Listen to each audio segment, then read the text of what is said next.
Deus, sendo Deus, por que não destrói o ser humano? Como a gente muitas vezes questiona, ouve, diante de tanta miséria, tanta corrupção, tanta maldade, por que ainda sobrevivemos?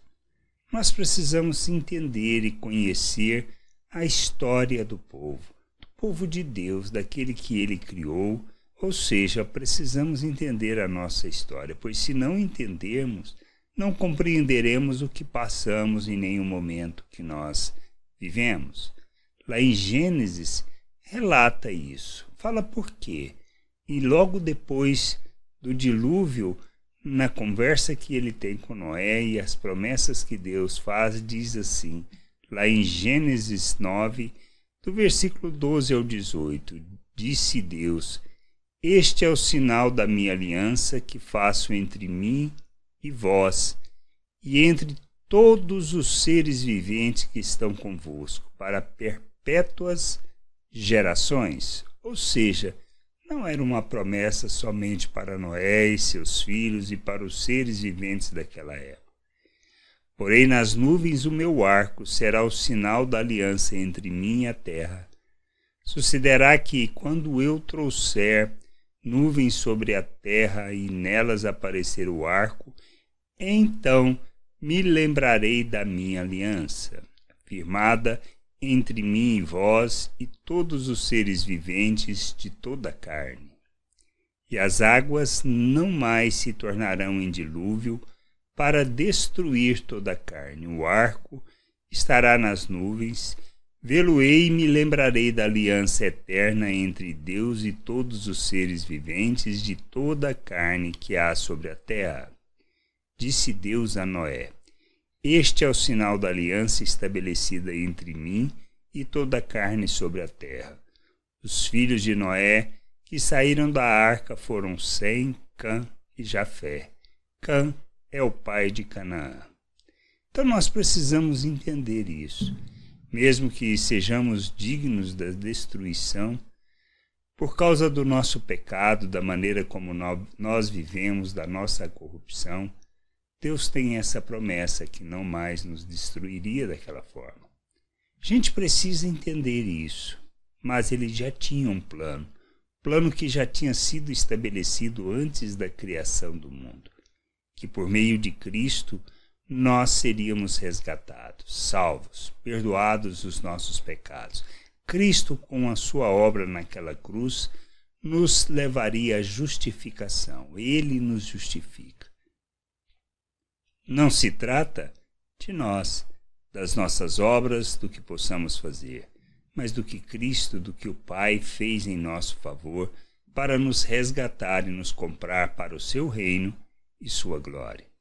Entendermos isso é fundamental. Mesmo que haja tanta corrupção, o que Deus deseja é que nós conheçamos Ele plenamente, segundo a sua vontade, que não andemos segundo a natureza humana que se corrompe cada vez mais. Nós precisamos entender isso. Nós somos resgatados por Cristo para vivermos segundo Cristo, no mesmo modelo de Cristo, seguindo o seu exemplo, sendo seus imitadores. Isso é possível? Essa é a questão que a gente pergunta e nós precisamos entender também, através das promessas e das Escrituras, que nós somos resgatados, que Ele nos faz um novo ser, uma nova criatura, para vivermos neste mundo como Cristo, andando na verdade, pois recebemos da natureza de Deus, fomos feitos à imagem de Cristo, fomos capacitados para rejeitar as paixões humanas, ou seja, a maneira de viver da natureza humana que nos leva a uma corrupção cada vez maior. Ele nos resgata, nos salva, nos coloca na sua presença para que a gente ande neste mundo como Cristo. Precisamos crescer, amadurecer e rejeitar as paixões humanas, ou seja, rejeitarmos uma maneira de viver que é contrária à natureza de Deus. E Ele nos fez um novo ser para que a gente ande na sua presença como seu Filho Jesus Cristo, revelando o reino, proclamando as suas virtudes. A nossa destruição é resultante das obras que praticamos, sim. Nós seremos lançados no lago de fogo, ou seja, no inferno, não porque Deus planejou, mas porque nós nos mantivemos na nossa corrupção sem buscar o conhecimento de Deus. E a gente precisa entender que não se trata das obras que fazemos, não se trata da nossa religiosidade. Ele nos preserva até hoje por causa de suas promessas. Ele nos traz a salvação por causa de suas promessas. E a gente precisa entender que nós temos que abandonar essa forma de pensar, de viver, para vivermos a plenitude do reino de Deus, a vontade de Deus, para recebermos da plena vida de Deus. Não podemos continuar no pecado, porque Ele nos dá o escape, a libertação. Ele nos conduz à verdadeira vida, para experimentarmos da verdadeira experiência de vida que Ele planejou para nós, seres humanos. A gente precisa entender isso. Precisamos buscar o conhecimento de Deus, fazermos tudo fundamentados naquilo que é Cristo, com a motivação que provém de Cristo, no mesmo Espírito de Cristo.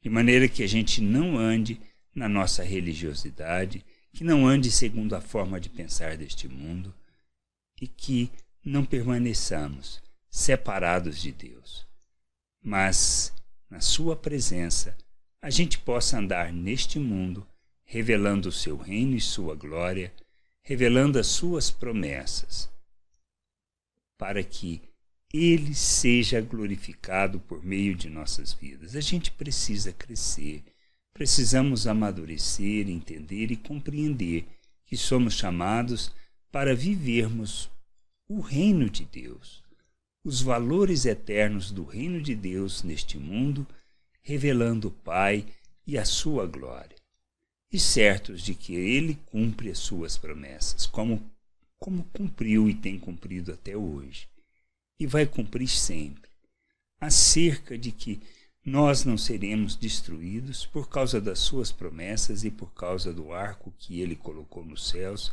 que o faz lembrar da sua promessa para todos os seres humanos, embora mereçamos a morte e a destruição. Que a gente possa buscar o entendimento e a compreensão plena da vontade de Deus para nós por meio das Escrituras. Graça e paz sobre a tua vida. Amém.